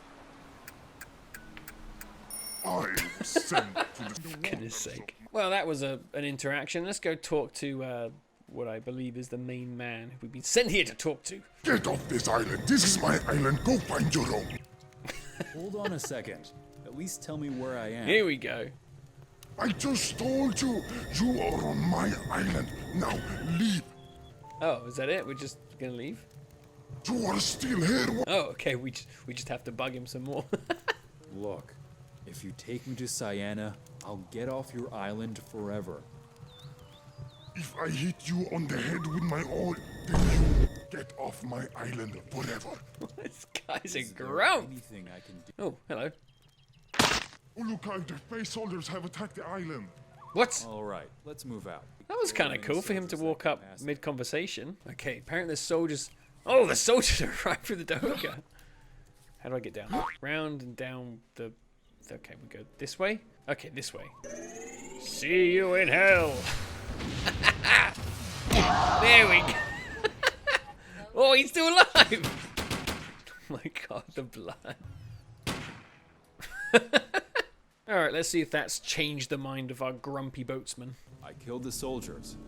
That is good news. You can go back to your village now. I will not. Okay. Everyone's going... Okay. Tell them. Okay. I understand. Okay. You did? Okay. I'll let the villagers know you're okay. Thank you. Okay, let's talk to this guy. Leave for Sayana. So, will you take me to Sayana? Yes. Great. But you will pay me. That's fine. You want me to pay you? Pay him, Jonathan. Will this be enough? Yes, that's enough for Sayana. Great. When can we leave? Bring me a new oar and wait. I broke my oar fighting the soldiers. What? No, you didn't. What is these lies? Deception. Deceit. You are unbelievable. And you are on my island. You know, fair enough. Okay, we're gonna go find an ore. Right, log. To find an ore, I have what I need to find an ore from Loraz, the desert village named Nagalu. Alright, running back through a Doka just after coming through one. This truly is a sequel to Outcast. Now, it's a shame that the Doka is so far away from the village, because there's going to be a lot of walking. The Open Outcast team actually did release a couple of sort of demos for this demo as they were working on it. There was one called Oasis, and I remember playing that back in the day, and I remember that you could run. I can't find the running button in this game, and I really wish I could find it. Let me just check the menu. There is not a run key. This truly is a sequel to...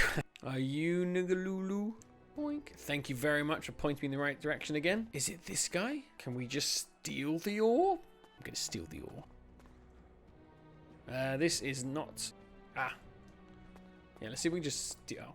Oh. Yes, please. Oh, hang on. If I fall again, we'll probably die. Oh my goodness! What is that full damage and I can't heal myself? Wait a second. The Shamars can heal me.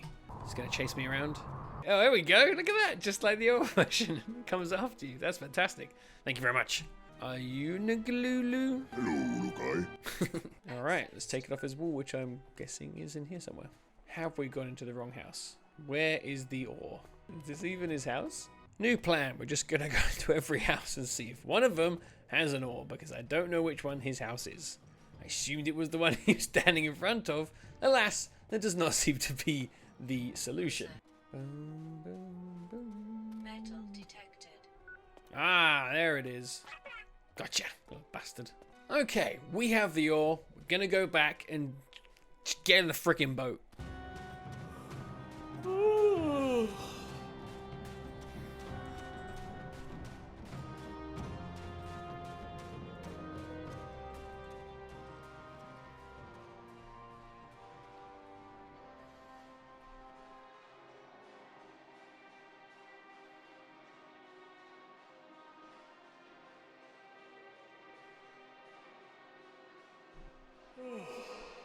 Okay, you son of a bitch.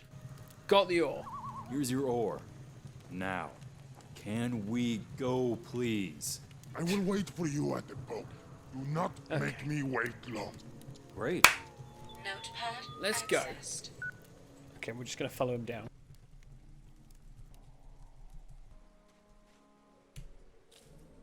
Game developers, if you make us have to follow someone, either make our animations slow down when we get there so it matches theirs, or just make them flipping peg it all the way there, because my god. Finally, are you ready? Yes. Yes, let's go. Let's flipping go. Bum ba bum. That might be it, guys. Hey! But there we go. That was the Legacy of the Yods fan sequel demo. Absolutely fantastic efforts to everybody on screen now. Hello, and welcome back to Under the Moons. Today, we are reacting to the all-new trailer for Outcast 2. This one is subtitled The Combat Trailer. So expect combat, loud noises and explosions, and maybe some new enemies. Who knows? I'm looking forward to seeing what's going to happen here. But anyway, let's just dive right into this. Okay, 3, 2, 1. I come in peace. Oh, I got some Buzz Lightyear references. There's already so much I've seen that I've... You speak Agakamon? Yeah, I was trained to speak 14 languages, but I've never heard of... All right, we're I getting speak some Agakamon. story Sure. stuff here. Take off your shirt. Yeah. I guess you won't be needing this anymore, pal. Okay. Wow, we got so much more Cutter and Cutter character already. Celebratory. More of the Gnoc. This flipping rock music's coming. Okay, okay. That's what I'm talking about. This is a very different vibe of trailer, and I'm kind of into it. Special item. Okay, that's far clearer. Oh, brilliant. This is so much more clearer in terms of combat than the other trailers. This is great. That was great.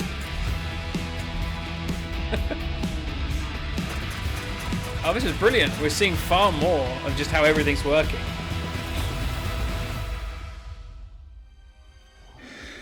You leave these unidentified monsters to me. This is the Gork trailer. This is really what this should be.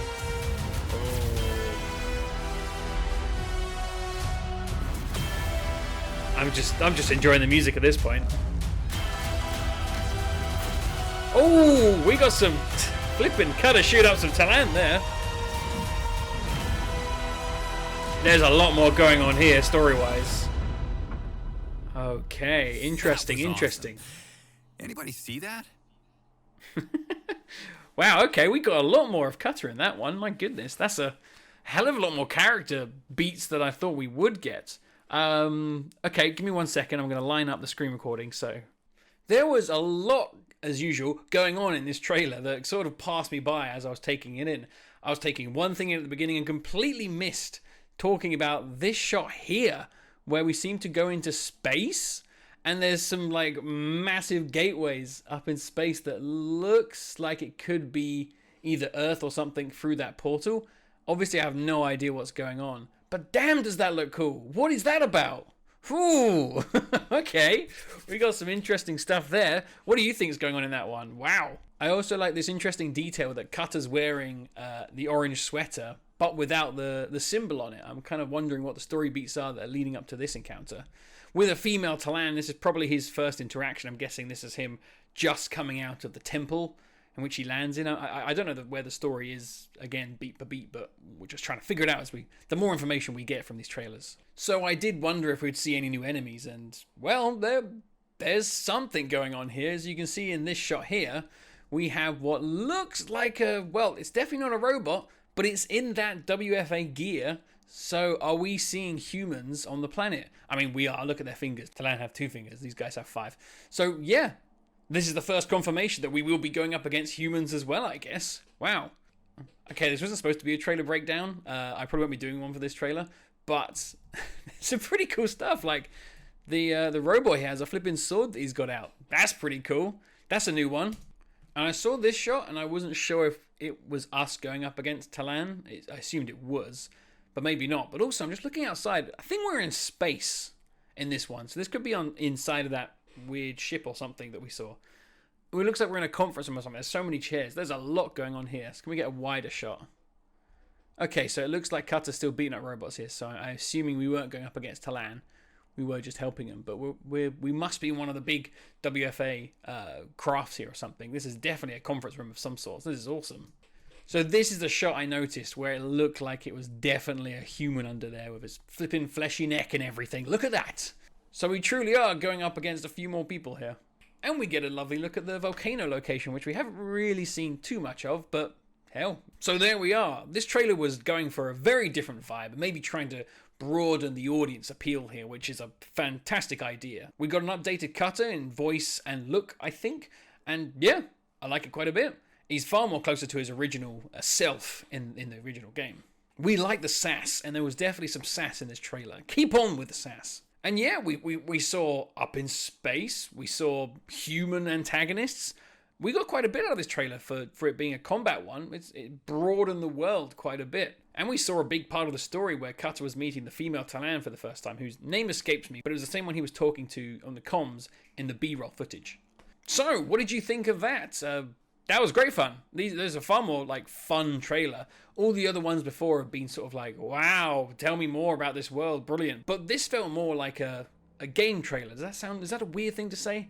Far more action orientated, obviously. So maybe that's why I'm thinking, as so many games are action orientated, that these are kind of the trailers we get. But a lot of fun. I really enjoyed that. So let me know what you think in the comments, and I'll see you next time under the moons. See you later. Hello, and welcome back to Under the Moons. It's time for another trailer reaction to the brand new trailer from Outcast, A New Beginning. This must be like the second to last one, or the last one, right? We're getting dangerously close to the release date on March 15th. I cannot wait. This one is all about cultures and quests, so, well, without further ado, I think we should just go right into it and see what lies ahead. Alright, off we go. Okay, lots going on. Shark chasing. Big flower. All right. Oh wow, the Talan are riding them. I'm sure every village has something to offer. Okay, it's one of the beach villages. Nice to look at that again. Sapa was the best place to spend your holidays. Oh. Oh my goodness. Fishing for Senecta is much more dangerous than catching the small. Oh, I'm hearing some beautiful Outcast motifs. Maybe I could use my jetpack to skim across the sea and stun the Senectas. I'm very entranced by this trailer. It's just very nice. Back into Kazar. A child! It's the first one we've seen. So you're the mysterious stranger. It's the females. Ooh, slightly creepy females.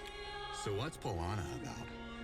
Shame and the nostalgia of a once sacred site built on the roots of the Essence Vine. Okay, I really like this trailer. This is my kind of trailer. Getting into the nitty-gritty of the weird world.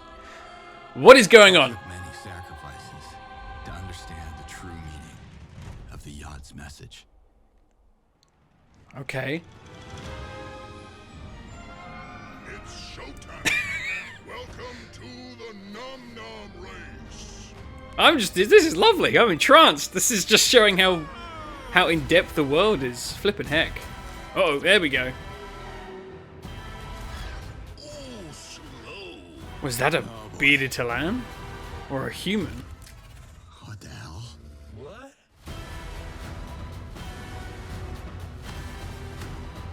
Oh, we're getting some...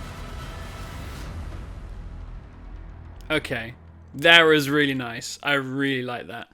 That just gave us a more in-depth look at the intricacies of the world.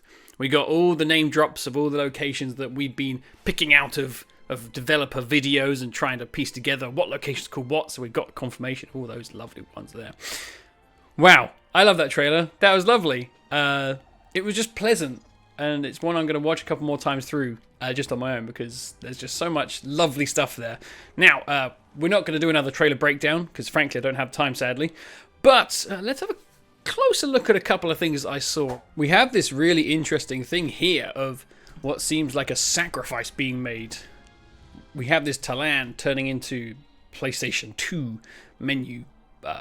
Now, the other thing I wanted to check out was that bearded character, because we've never seen a Talan with facial hair as far as I'm aware. And there was someone with a lot of facial hair on this, so let's have a closer look. But on doing that, or on lining up that shot, I found something quite curious.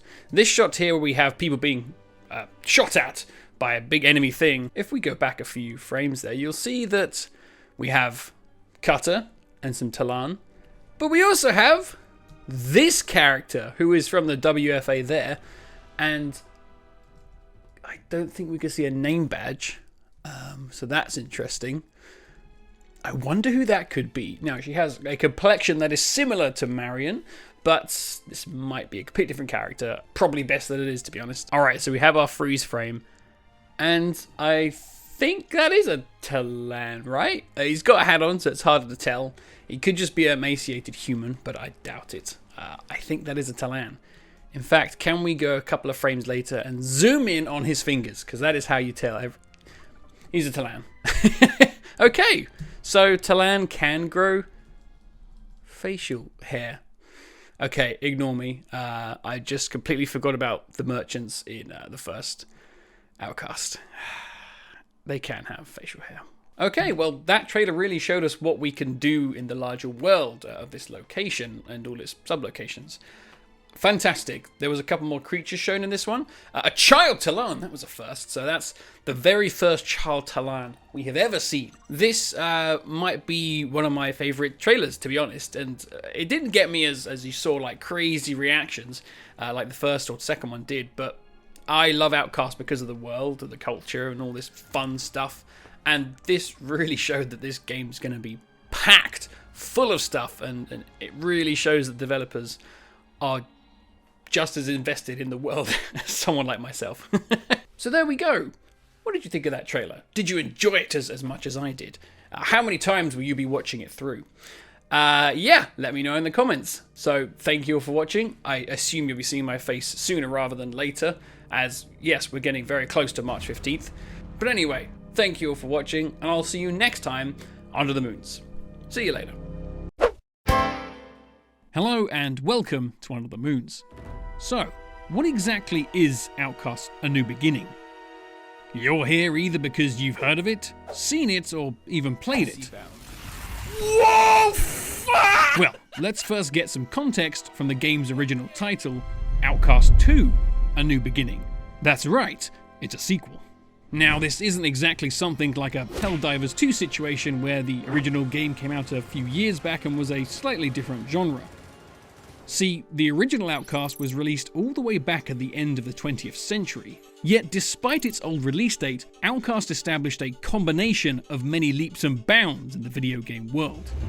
Large explorable 3D open worlds, voice lines for every character along with motion capture movements, a fantastic large orchestrated score, shadows for all characters, swimming, advanced NPC AI that interacted on a large scale via players' actions that influenced a morality meter, riding bald emus, Voice artists who brought so much character to the Talan that each conversation felt like meeting a unique individual. Hi there. You sticky pile of z***. The game's cinematic focus was so strong that a sudden appearance of a silhouette on a popcorn run could go unnoticed. And some game mechanics that I've not seen since, but I absolutely adore. Do you know where Mar is? That is him right there. This open-world sci-fi action-adventure game was a definitive pin on the video game timeline that started with Tennis for Two, or some other earlier game that I'm sure someone will comment on. In short, Outcast was a 1999 PC game that won several accolades after receiving large critical praise.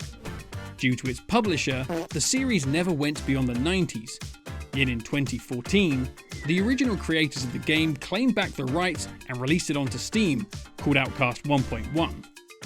The game was then given a facelift, along with some mechanics, and was released again under the new title Outcast Second Contact for PC, PS4, and Xbox One. Soon after, THQ Nordic purchased the developer's Appeal, along with Outcast, so a true sequel could be made, with the end result being Outcast: A New Beginning. And now, for the detailed version. Outcast invited players to explore a world created with voxels as opposed to the ever-dominant polygons, and this decision very much plays into giving the world its unique alien landscape.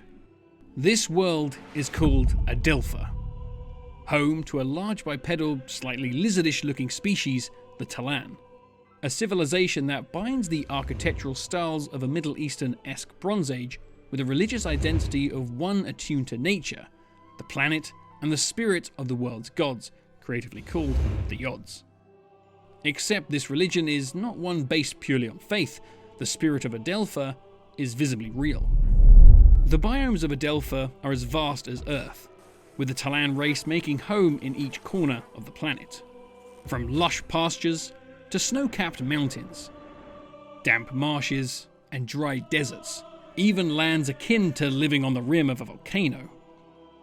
Each of these regions are travelled to through large gateways called daokas. And yes, clearly there is a leap in technological power here, and the average Talan would agree with you, for these portals were found by the Talan, pulled up from dark oceans, found in barren landscapes. Many of the towns were built around these gates. The Talan weren't the first ones here, but that's not something we need to look into any closer for now. The Talan culture is guided by the classic elements of fire, water, earth, and air, and there will be much more to uncover and learn as you explore the new land of Ganzar in A New Beginning. In this sequel, you play as ex-Navy SEAL Cutter Slade. Hopefully, with the 90s context I've set up, we should all be on the same page as to why his name sounds so radical. And yes, this is the same Cutter from the original 99 game, I think. So, beyond his cool job title, who is he and what the hell is he doing here?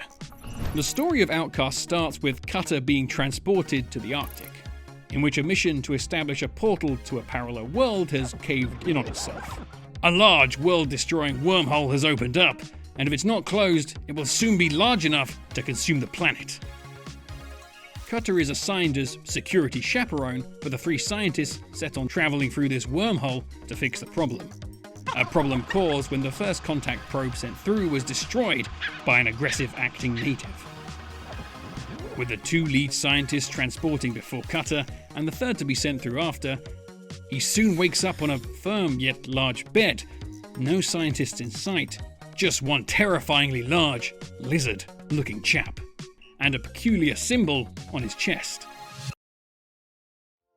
If you're enjoying this video so far, it would mean so much to me if you subscribed and left a like. We're so close to hitting another milestone. Please do also take a look through my channel, as there's far more to it beyond Outcast, and I make sure each video is given the same attention to detail and production value. And if you want to go the extra mile, please share this video. Your kindness and support means the world to me. And with that groveling done, let's get back to Outcast. On speaking to the scary-looking Guardian leader, Cutter learns that these Talan have been awaiting his arrival, as was foretold by the Great Prophet, dubbing him the Ulukai. That's right, we have a prophecy. Cutter was to bring peace to Adelpha by collecting ancient relics called Mons, and doing so would destroy the evil ruler, Feyran. The journey ahead involves battles with soldiers, giant creatures, uniting a broken culture to its roots, obliterating taxes. Is there any way you could stop paying the taxes? I would be reverted for sure if I even thought of doing such a thing. Exploring dense forests that hold secrets to the past civilization of Adelpha. Jumping between rolling boulders and active lava pits. And convincing simple-minded village leaders like Ma here to start a revolution. Is there any way I could convince you to stop your risk production? No. Outcast is a vast ocean of a game for 1999, with deep, expansive lore that adds to the world that many like myself have fallen in love with. And Outcast: A New Beginning is something we've all been waiting for a very long time. As this was not the first time it's been attempted. Outcast 2: The Lost Paradise was a sequel that was deep in production when it was cancelled in 2001. But this too is a video for another day. In fact, it's a video I created years ago but is marked private for several years in respect for the developers, as the information I dove into in that video may be returning in A New Beginning. Who knows? In the near future, and at the end of this video, there might be a link to it, well, when you watch this. Now, with this dive into Outcast, I've tried to keep story spoilers vague, as I still believe it's a game that's worth playing all these years later, and it's never been easier, with both versions more accessible than ever. So, where does this leave us and Cutter at the start of Outcast: A New Beginning? Well, this game's story has you, the new player, in mind, as it seems Cutter may be a little more clueless than the Talan we're expecting, as it seems this whole world is all new to him once more. What's a Daoka? A question of why that will be answered in Outcast: A New Beginning. If you have any questions about the series, please leave a comment and I'll try my best to get back to you as soon as possible. Or another fanatic Outcast fan will answer for me. There are dozens of us. If you've enjoyed what you've watched today, please consider subscribing for more Outcast content and other stuff. I make videos based on what I want to watch, so it's a little chaotic. But I appreciate you all for being here. So until then, I'll see you next time under the moons. See you later.